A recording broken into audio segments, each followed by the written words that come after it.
I do promise this will be a very lively discussion on FirstNet. It's a very complex topic, but we're going to try this afternoon to connect some of those dots and identify some of those areas where there might be some real opportunities. So let me introduce our panelists. With me this morning, I have several, this afternoon I have several experts well-versed in all FirstNet lore. So I have Ken Liska, who's the Systems Engineering Manager with State and Local for Citrix. I have Jeff McLeod, who's the Director of the Homeland Security and Public Safety Division for the National Governors Association.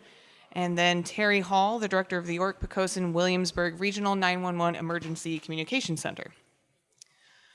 So a little bit of background on FirstNet if you weren't here this morning for my SLED session. So FirstNet is designed to be the interoperable broadband solution for first responders. Final state plans were sent to each of the state representatives at the end of September, with their clock already ticking to make their final opt-in, opt-out decisions by the end of December. So if a state opts in, AT&T, the contractor selected by FirstNet and FirstNet, will be building out the upgrade and upgrading their network based on the state plan provided. If a state opts out, then that state is responsible for building out and upgrading their own network and seeking approval from FirstNet on interoperability before proceeding. So as of yesterday, when I checked, there are 32 states and territories who have already opted into FirstNet, and with more likely to be coming in the next few weeks, including our very own Virginia and Maryland. So with that, I'm actually going to get started because I want to save as much time as possible to for our panel. But I do think we need to provide some context on how we got here and why a network such as this is even necessary. So provide some color into discussion of where this all started several years ago and kind of why we're here. So I guess if I know, Terry, you've been working on this for quite some time now. Okay, well, I'll take it. Good afternoon. Around 2006, the president had some spectrum that they were looking at auctioning off, and we found, being public safety, found a piece of spectrum that was directly adjacent to it. It was referred to as the D block. So public safety got together, all of the associations, international police chiefs, National Sheriff's Association, APCO, and so on, got together, and we had 22 different organizations say we need to move forward and try to lobby to get this thing called D block. Well, long story short, we were able to make it. The license was awarded to an organization called the Public Safety Spectrum Trust to hold the license while they were working through the congressional process to what has now been born as FirstNet. So as they went through with FirstNet, I guess I'd be remiss if I didn't tell you why we need it. Every major disaster that's happened since Oklahoma City, every major disaster, the first thing that's critiqued is communications, and it always fails.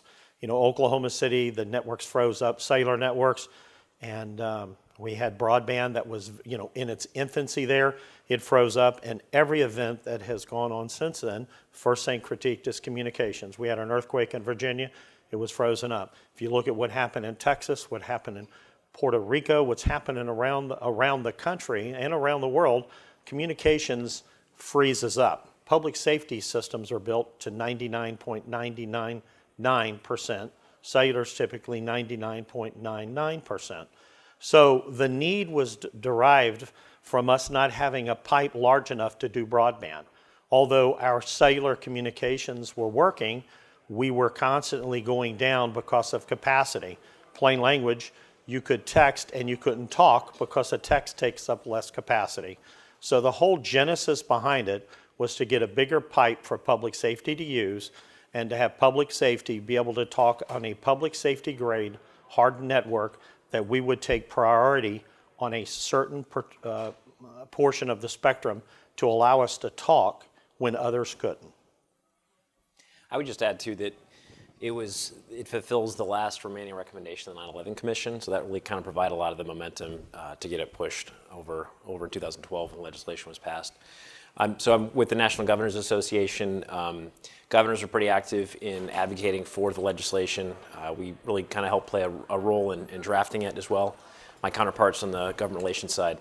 But yeah, certainly governors see it as critical to ensuring public safety.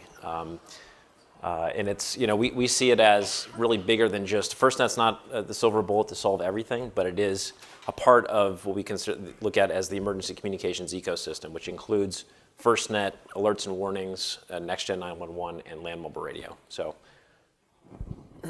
So FirstNet itself is the communication broadband network, but once you get on that, you still need to get to your data or your applications, or still need to actually do your job and do your task. Where Citrus comes in is we help customers optimize it with the usage of that bandwidth. Make sure that you're using the bandwidth efficiently, the data you want to get through when you need it's going to get through first, and make sure that if you need to get apps or secure data or even the devices, because now you've got dedicated devices for this response network, you need to make sure that those doesn't fall into the wrong hands. So you got to consider the whole picture, not just the actual infrastructure itself. So that's a great segue to the next question. So I think we need to dive a little bit deeper in terms of what's actually included in FirstNet, and more importantly, what's not included. So the applications, the pipeline, the devices, where do those opportunities line up in terms for our audience? Kind of where should they be hunting, and where should they be avoiding, actually? So I think if you break FirstNet down into 3 different categories, I think the first one is going to be the pipe or the infrastructure, and the bottom line is FirstNet's pipe is going to be larger than their competition, just by nature of having that other 20 megahertz of contiguous spectrum. They're able to lay that directly adjacent to whatever they have. FirstNet in Hampton Roads, Virginia, as an example, has 100 megahertz. So that's going to give them 120 megahertz. The pipe is bigger, therefore you're going to be able to move more data through it. Secondly is going to be the devices. The device that you carry on your side, your cell phones, your mobile data terminals, and even ultimately the Internet of Things. Anything that's going to be a machine talking to a machine, a device talking to a device. And then the third one is going to be the applications. And all 3 are important and can't happen without the others. I think right now we're in a migration path. I was just having a conversation with Jeff that it would be nice if we could fast forward a couple of years and a lot of the minutia details be worked out, because the pipe will be up and built. There's competition, that's looking at revamping their systems to FirstNet-like activities, and the application developers will have worked out the details, and we would be able to enjoy what we need to enjoy with FirstNet from a public safety perspective. There's one rumor that I would like to comment about, that next generation 911, that FirstNet is going to fix that. The only thing that FirstNet is, it's a pipe for next generation 911. It's so that anything that comes into the communication center can come in with a priority to the dispatchers. They can log that information, make sure it's secure and accurate, and send it out over a secure network to our first responders. So it's not the funding mechanism that's going to fund next generation 911. Commonwealth, Virginia, we're going to probably spend about $70 million deploying next generation 911. None of it comes from any FirstNet money. It's all coming out of our operating budget for the state of Virginia. I don't know if folks are clear in sort of the opt-in, opt-out scenario and where governors kind of fit in with that. So as you said, states receive their plans midsummer. They have till December 28th to make the decision whether to opt in or opt out. If they opt in, they invite the federal government to come in and build the network and maintain it. If they opt out, then they've got to find their own provider to build the network. So regardless of whether they opt in or opt out, there'll be a significant cost to states. It's an opportunity cost investing in equipment that's compatible with FirstNet, applications, user fees, and all that. So I think at the end of the day, we want to make sure that competition is good, but making sure that all these applications and all the devices that will be important to accessing the network are themselves interoperable and work together.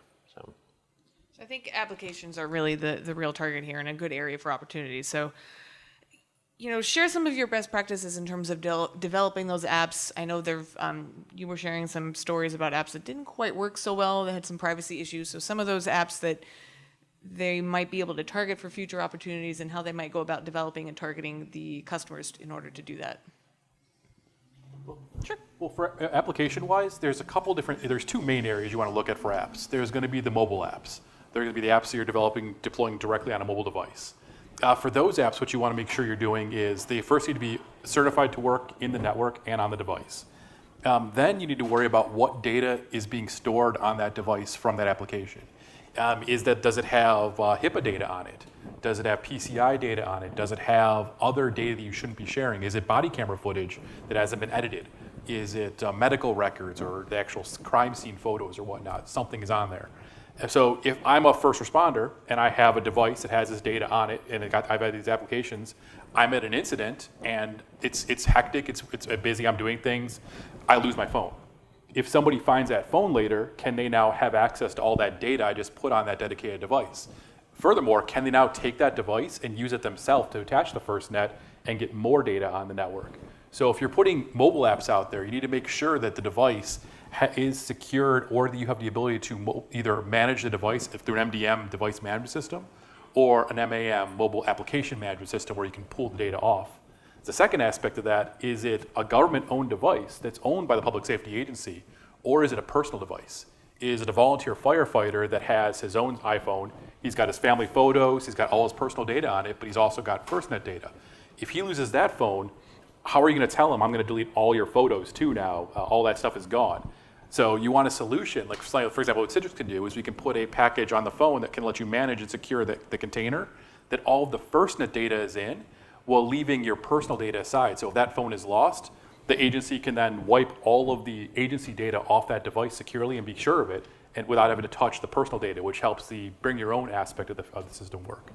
The second side of it's going to be applications on actual devices, whether it be medical devices, laptops, tablets, things that aren't mobile apps, but they're Windows apps you want to deliver. Do you want to have to make a mobile app for every single product you have if you've already got a working desktop application and you've got laptops and squad cars, or do you just want to deliver that application to that device on FirstNet? That's another area where Citrix can help by taking that app that you already have working on a device, packaging it up and securely delivering it over the FirstNet network to that device in a way where it could be either running remotely or you're just packaging up and delivering it to it. So it's helping secure it and get it to that device. So I think that the apps is one of the bigger issues after the pipe is built, and if we fast forward it a couple of years, I think we're still going to be struggling with it. We have interoperability issues between FirstNet/AT&T and all of the other carriers. So security for those apps, will you be able to share a FirstNet application vetted app? Will you be able to share it with one of the competition's phones and devices? And if so, what's that going to look like? Because you can't assume that every public safety agency in the entire country is going to switch to one cellular provider. So that interoperability and that cross-compatibility is going to be a big issue. They're using NIST in Boulder, Colorado to do a lot of the vetting for some of these apps. Now, one of the early apps adopters, they had a place in California that someone said, hey, we need to have an application that can show where we have people that are CPR trained. So they put this application on people's phones as soon as they were CPR trained, and anytime that their comm center would get a call of someone who had a heart attack, it's a great idea. Let's send the first of the first responders. That's the citizen walking down the street. Well, there was good news is they had some saves and the application really worked. The bad news is the crooks quickly caught on, and when they hauled you out to the hospital, they go in and burgle your house. It's no different than the crooks that have been looking at the obituaries in the paper, finding out when the funerals are and going to the house. So the point of the discussion is there's a very deep vetting process that's going to have to happen to look at both sides. It's interesting, a lot of the software developers that are here, started their careers by writing, viruses and then figuring out how to fix the viruses as they're deployed. So I think that apps is going to be an evolving situation for us, and that's probably a bigger issue moving forward than anyone recognizes today. I think just the security of the app is going to be really critically important. We're seeing more and more governors and states, everybody at this point I think is on board with the idea that cyber is a major, it's not just an IT problem, it's a threat to the state enterprise and at the local level certainly. But making sure that is built in at the front end and that we're not on the back end having to patch things, and get the idea that, I think now you see a lot of, innovate and then tweak when you find problems in the back end, but I think really we need to be thinking about how do you create security and build that into the front end. So where do you recommend they start in terms of developing those apps? Who do you recommend that they go after and target and kind of start those conversations? Because it's not something you can just develop overnight. That kind of relationship's going to take some time. So where's the starting place for that? Well, the big challenge is there's a bunch of starting places like any technology. they haven't worked out 100% of the details about the vetting process.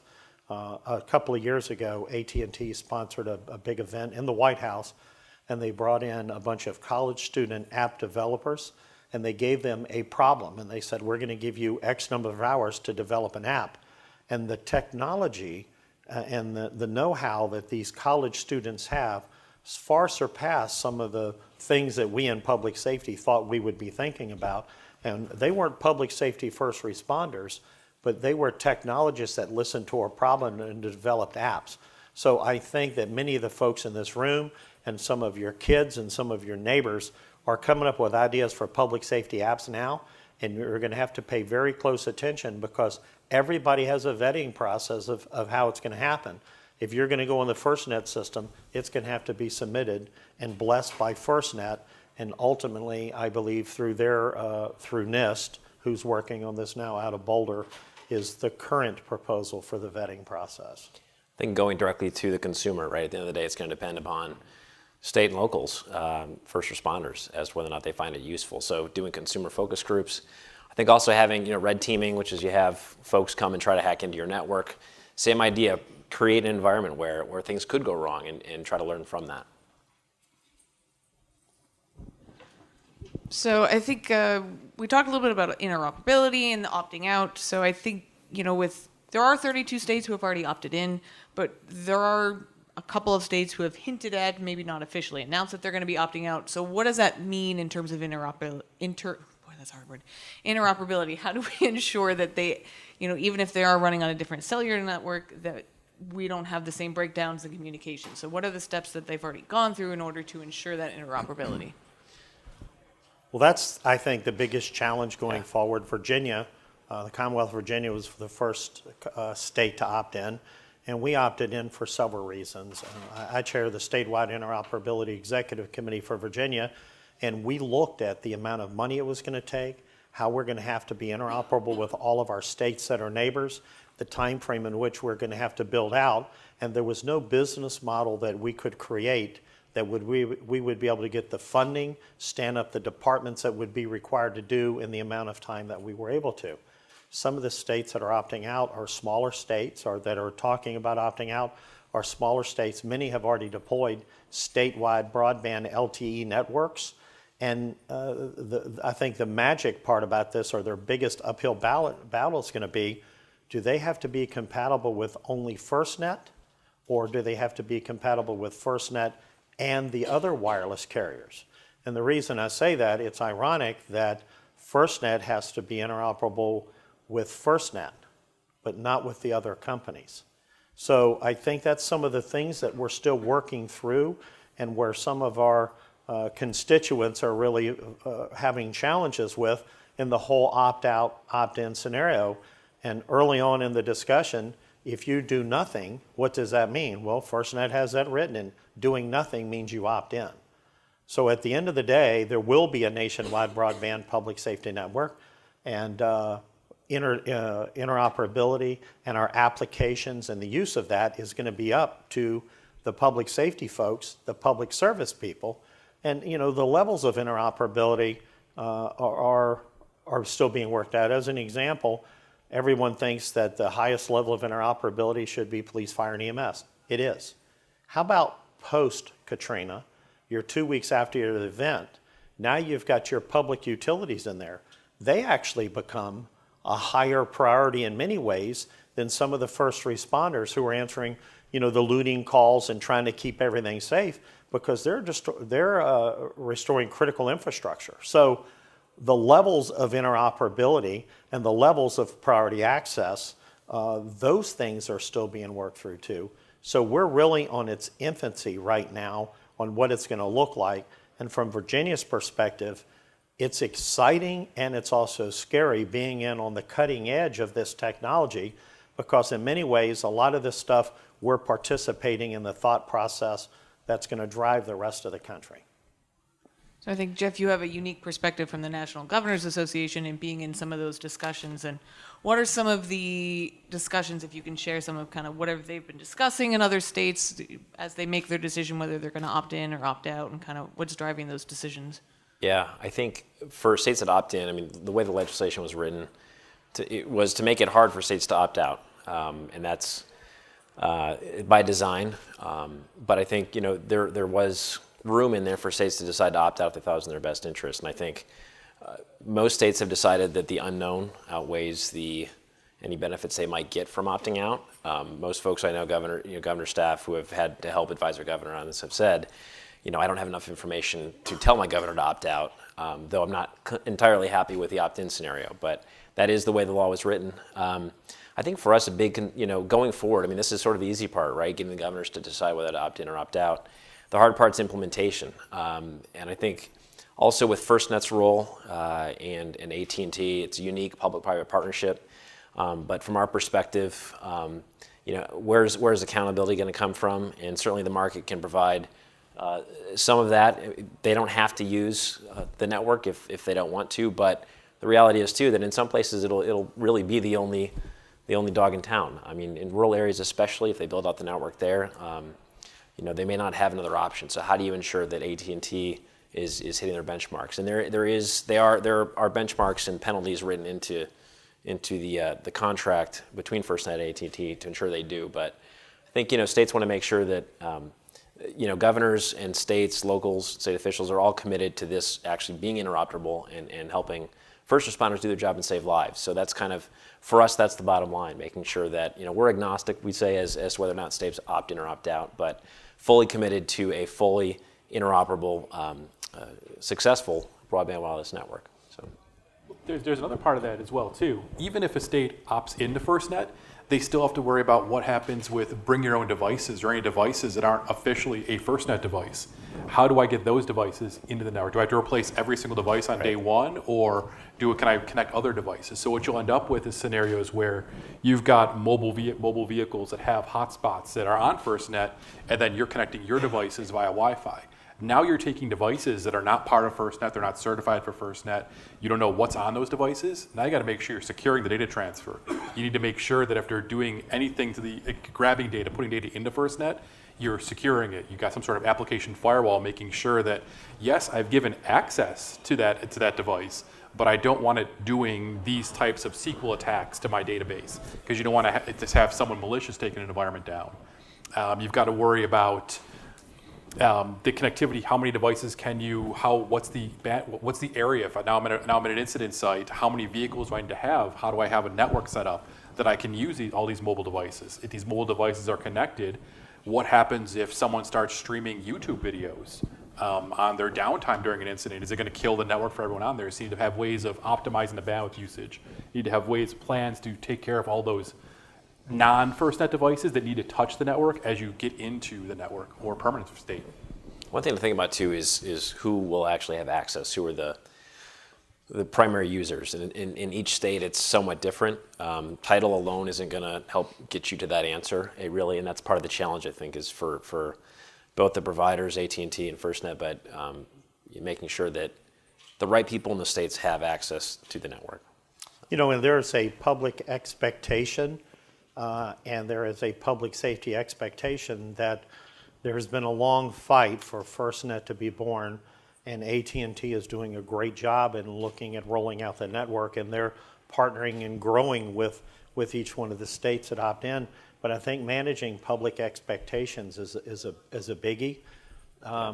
Remember, this is only 20 megahertz of spectrum, and if we look over the next year, if we have an event like the emergency landing in the Hudson, or we look at the shootings in Las Vegas and these other things, and then we look at laws and FOIA and data compression and what you can do as a law enforcement agency with data compression, this 120 megahertz of pipe that we have in Hampton Roads, we can fill it up very easily. All of the vendors are out now offering unlimited data. So, I attend these meetings and they say we have unlimited data. I said, fine, I want to sign up today. And we have 200 body cameras that we want to stream video from all the time. And we put a camera in every, intersection. And they're going, well, hold on a minute. It's unlimited data, but it really throttles back after you use 20 megs. So when we're talking as public safety practitioners and as customers, we have to be cautious of the expectations that we're working with any of the vendors moving forward and what terms like unlimited and preemption and ruthless preemption mean. To your point, we can fill this pipe up very quickly, and with the Internet of Things, there's another session going on right now in another room that I'd like to be in, but the Internet of Things, they're talking about all the things that public safety can run over this pipe. So we're going to choke this pipe up in a very short order of time, which is why we need to have the preemption and why we need to have the ruthless preemption, so that when it really counts, we're not streaming YouTube videos. And we're not out there calling our wife saying, look at this stuff that's going on out here. We're actually using it for the terms and conditions that it was put in. And keep in mind, too, that critical voice won't be available through FirstNet for at least the first year or so, or two, maybe even. Land mobile radio is not going anywhere for at least a while. So in terms of timeline and thinking about how to roll your products out. Yeah, that's a good point. It's not like you can flip a switch and turn Right. FirstNet on and then turn land mobile radio off. So what does the transition look like? Is it a phased approach, or at least how have states planned to transition to FirstNet so that it kind of slowly rolls out and doesn't blindside everybody? I think one thing is just educating the legislature and other stakeholders about what FirstNet is and isn't, right? And I mentioned earlier, it's not a silver bullet. We see it as there's an ecosystem of emergency comms that needs to be considered when thinking about what FirstNet does bring, and that is alerts and warnings, Next Gen 911, land mobile radio. So it depends on the state, certainly, kind of where you invest your resources. I think a lot of it's just going to be waiting and seeing how this all shakes out. And this is, I think, the largest infrastructure project we've seen since the National Highway System was set up in the 60s, and so it's or 50s. But so it's a big. This is a monstrous thing, billions of dollars. I think there's going to be a lot of learning and pain probably at points along the way. But And I like the way that you worded the evolution, but I would put the evolution of FirstNet and wireless broadband, I would keep that separate from the evolution of land mobile radio. I believe land mobile radio, and most public safety people believe land mobile radio is going to be around and a core product of public safety for many, many, many years to come. So we're not going to be replacing the devices that hang on the hips of the police and firefighters and so on. As it far advanced as the technology is, we don't have good location technology. Our public safety systems are built to have 95% coverage everywhere, in specific buildings. So that is a core staple of public safety. It would be like taking a gun away from a police officer or a fire hose away from a firefighter. It's going to be a staple that we're going to use. And FirstNet and all of that FirstNet brings are going to be a very, very important tool for public safety to use to execute their duties. But at the end of it, you're still going to have that core product of land mobile radio, and I think you're going to see an evolution through applications where you can have your iPhone, where I could be sitting here in Reston, Virginia, and have a cross connect so I could hear what's going on back at my center in Yorktown, Virginia, so that I could listen in on those radios. But the difference is my device that I carry on my side is not deemed mission critical, and my land mobile radio system is mission critical. The National Public Safety Telecommunications Council has a series of documents that were put forth in a recommendation to the Regional Advisory Council from FirstNet of things like what is site hardening, what is mission critical, things like this that was put together that if you haven't been to their site, go to the NPSTC, National Public Safety Telecommunications Council, and you can learn a lot about what public safety believes this system needs to look like. I'd say also keep in mind kind of at the end user experience, right? I know the FirstNet's testing different devices and everything else to get a sense of kind of how it's actually going to work. But if you're a firefighter with a glove on, right, and you're trying to click a button, land mobile radio, it's sturdy, it's reliable, it's secure. So there may be situations where LMR still is the best solution. This is one of those things that you really can't rush. You have to make sure that the agent at the top level, everything's planned out. You've got disaster recovery factored into it. So you have security factored into it. You have the user experience factored in. You've got training factored in, because in some cases, you're going to change the way the responders or the people in the field are working, or even their support staff are working to communicate with them. And this is one of those areas where because businesses say a lot, this is mission critical, this really can't go down. But this is one of those things that really can't go down, because this is it could be a life and death scenario if you all of a sudden if the whole purpose of this is to make it so it works better and is more redundant. So you got to make sure that you're moving people into it, you actually maintain that purpose the whole time. Everything is gradual, planned, and phased in, so you're up and running and trained on how to use it. So I do want to open it up for some questions. I hope there's a mic running around. Oh, there it is. So if you do have a question, please wait for the mic, because we are recording these. If somebody has a question. Rachel, is there a date when states have to opt in or opt out? I believe it's December 28th. December 28th, 30 days from when they receive their state plan. I'm sorry, 90 days from when they receive the state plan. And I'll add that even though that process, you're opting in and opting out, it's not like you breathe a sigh of relief and wipe your brow and now you're done. Right. It starts a very lengthy process of what's next and working through. In Virginia, we responded with 140 questions in a white paper to FirstNet, along with us opting in, and that dialogue continues. And I'll say that AT&T has been an unbelievable stand-up company, and it certainly exceeded my expectations that they were going to say, okay, you've opted in, and we can cut you over to FirstNet tomorrow. I mean, it was that simple, because they had the foresight to go in and take their existing spectrum, even before they add the other, and said, we'll put preemption on there and let you deploy today. So they've really done a stand-up job for those that are opting in. And I think Virginia may be unique too, because I think you had existing contracts with AT&T. Some states who have not been using AT&T as a provider. We're actually maybe using a competitive, Fairfax, Virginia is a big AT&T, so they were able to convert Fairfax very quickly. Okay, because there were a couple states that said that even though they had opted in, there was a process internally they had to go through before they could actually access the network. So that's a good point.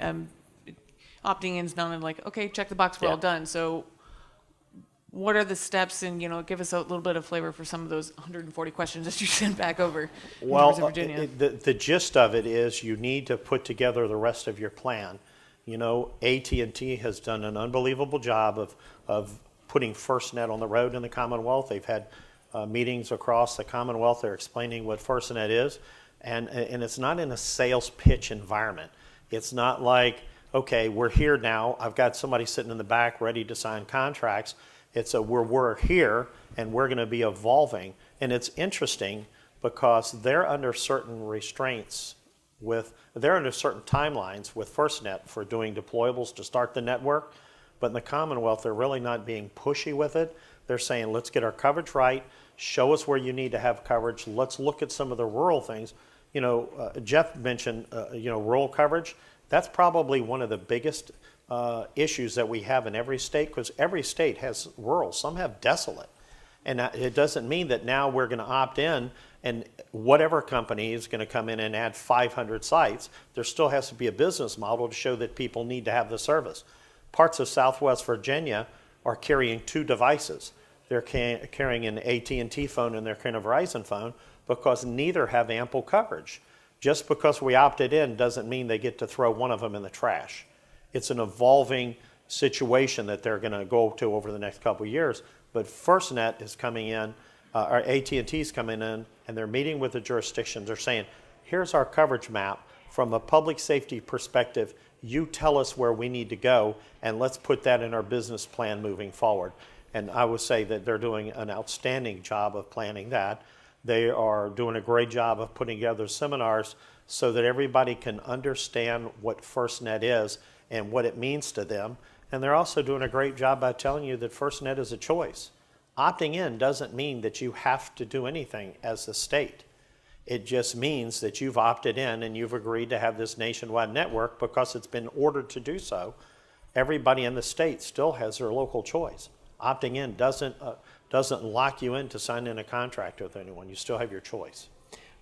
I absolutely agree with that. I think one thing too, though, if states do opt in and the network doesn't work as we hoped it would, right? Where does that leave us on the back end? I think one point too about the rural coverage. I mean, it doesn't make sense to build it out. Say Alaska, right? There are governors and states want rural coverage to get to have those networks in areas where it's currently not operating, but at some point too, it's not feasible. It doesn't make sense to build out everywhere. So, Are there other questions from the audience? While they're thinking, I'll add to Jeff's points. This interoperability using Alaska is if Alaska had vendor A that had great coverage and AT&T was vendor B, the biggest issue that public safety has facing them now is interoperability. So does that mean that AT&T now has to go deploy a network across Alaska when it doesn't have a business model? The theory back when all this started is that you would have a nationwide public safety broadband interoperable network. And that's been that fell through the cracks, if you will, and there was this vision that they would roam on each other's networks. So if one network would prevail, you could do that. That's not what ended up negotiated with FirstNet, and that's not ended up what we're doing. You're going to have an either-or scenario. So that's a big issue. But to Jeff's point, Alaska's a great example. They may have better coverage with one, but the governor still has to make a decision whether he's going to opt in or not. And if not, he's got to spend some money to build his own network and be compatible with the lower.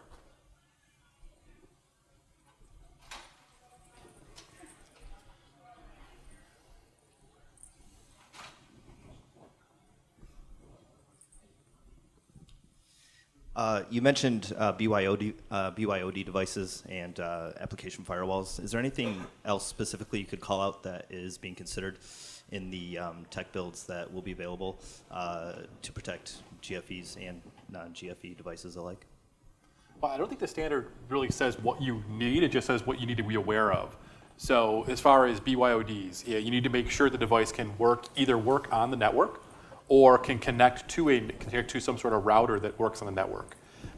Things that I'd recommend making sure you're considering is you want to have some sort of application firewalling at a bare minimum between a non FirstNet device that connects in your network. You also want to have this is actually in the requirements. You need to have either a mobile device management or a mobile application management system on that device in case it's lost, stolen, or you just need to get data off it, there's wrong data on it. Because you're now putting HIPAA data on there, you're putting EMR or that's HIPAA, you're putting things that shouldn't be on there, and you're putting access to tools that you shouldn't have, like the example you gave earlier about the CPR app, where now criminals can use it. So you need ways of protecting the data that's going on those devices. Another interesting one too is if you're using a lot of BYOD devices and you're using them through these mobile hotspots or whatnot, you need to have some sort of WAN optimization between that site and the main, because there's only so much bandwidth. So if you're now putting multiple devices, you could overflow that bandwidth. So you want something that's going to optimize the bandwidth and prioritize the bandwidth. So make sure that things like YouTube don't get through or don't get work, but the apps you need to get through do work. So and by the way, it's interesting, in today's world, look at the Boston Marathon, social media help catch those people. So there are times that public safety does want to put things through that are YouTube. There are times that we want to have Facebook. There are things that we're going to want to put through this pipe that maybe some of the developers may say, well, this is just YouTube, so we can't do it. Some of those things are critical in solving crimes in the field. And if you look at the millions of pictures that were taken during the bombing, that's one event. I think the bring your own device is going to be particularly challenging with a lot of agencies. I'll use my agency. We have people that will carry two devices. They'll carry their government issued one and they'll carry their personal one. And they're doing that because they still want to have their anonymity and they're private with their pictures and all that stuff. But you're seeing convergence now where everybody's putting on one device. As the director of the center now, and I have 300 phones, 300 devices, I tell FirstNet, here's my 300. What if 60 of these are bring your own device people that I need?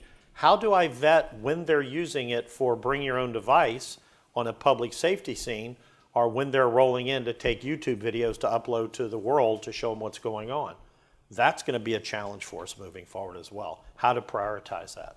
And that's another good point of things to look for in a solution that does that. It's maybe something that's geo-aware, where if they're on a device and they're within a certain perimeter geographically, based on location awareness of the device, then they can connect. But if they're not within that perimeter, they can't connect anymore.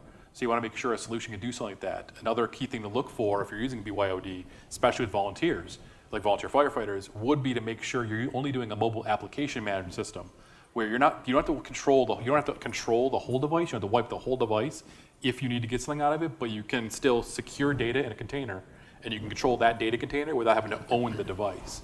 So that's another thing that's important to look for. Those are things that Citrix helps do in the area.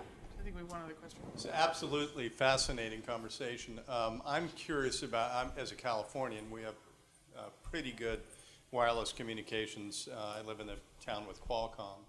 How do you promote competition, effective competition in these rural areas like they did in the early days of rural electric distribution?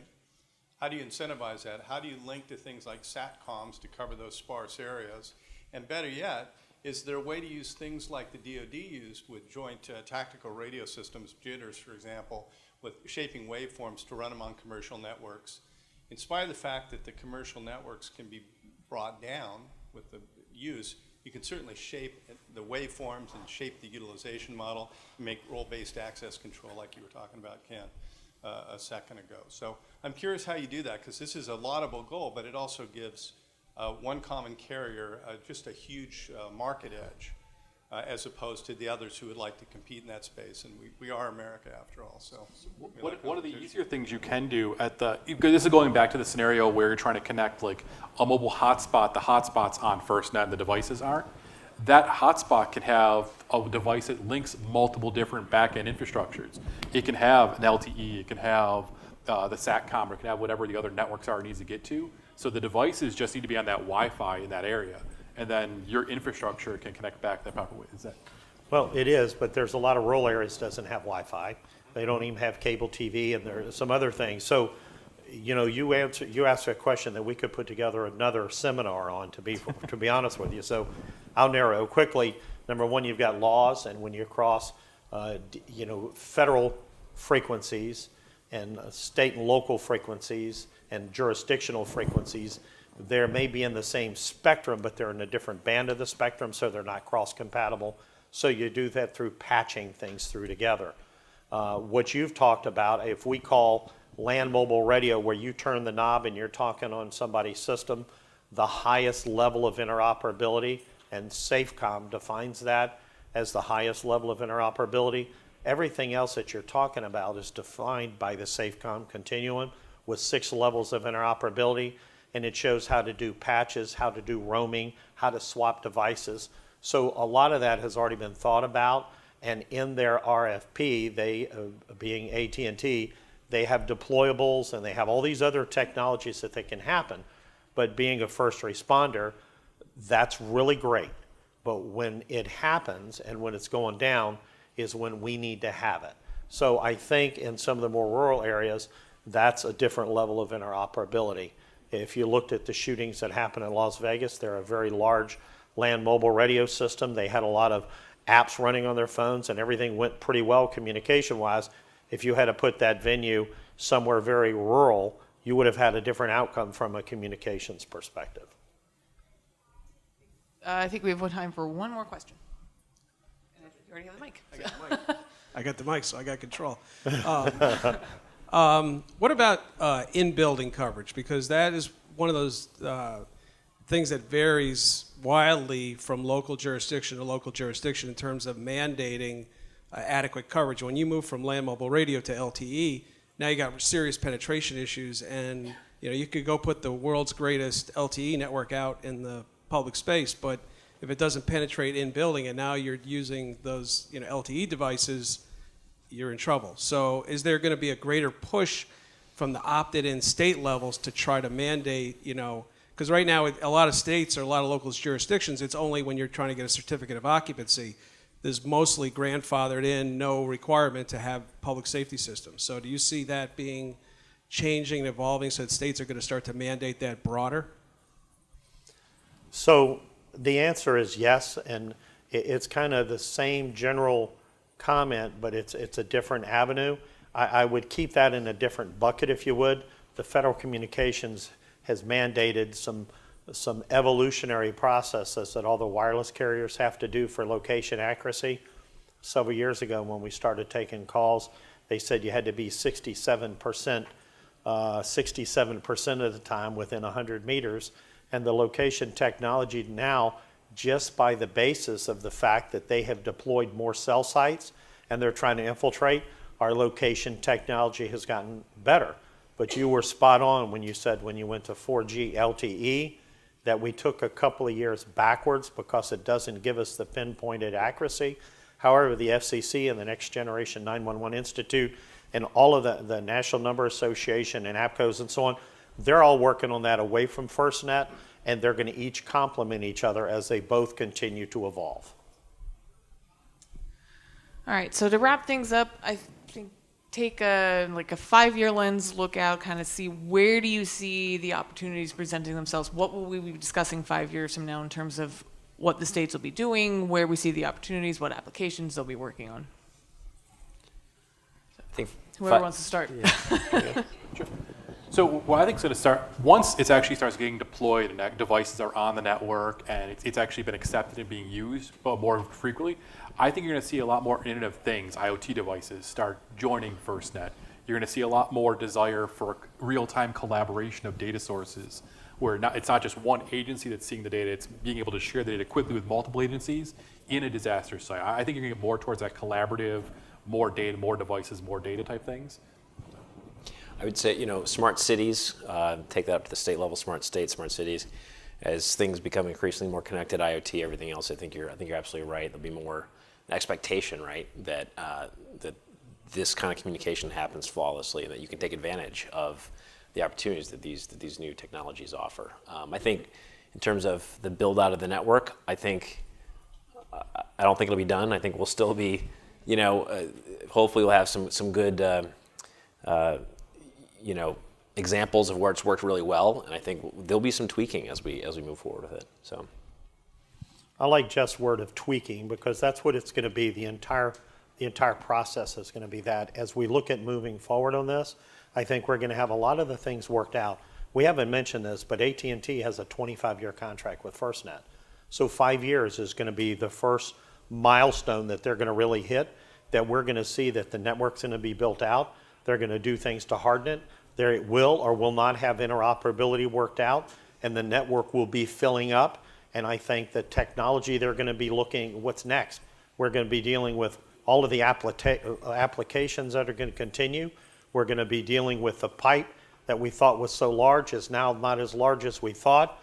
We're going to be looking at data compression and how we're going to be able to do things and what really needs to be passed, what needs to go to a cloud and stored and we can download. And it's an exciting time to be involved in this. I just wish I was 15 years younger. But it's a great time to be alive in public safety these days. All right, well, thank you very much. I would hope you join me in giving a round of applause for our 3 panelists this morning. I really wanted it to be morning.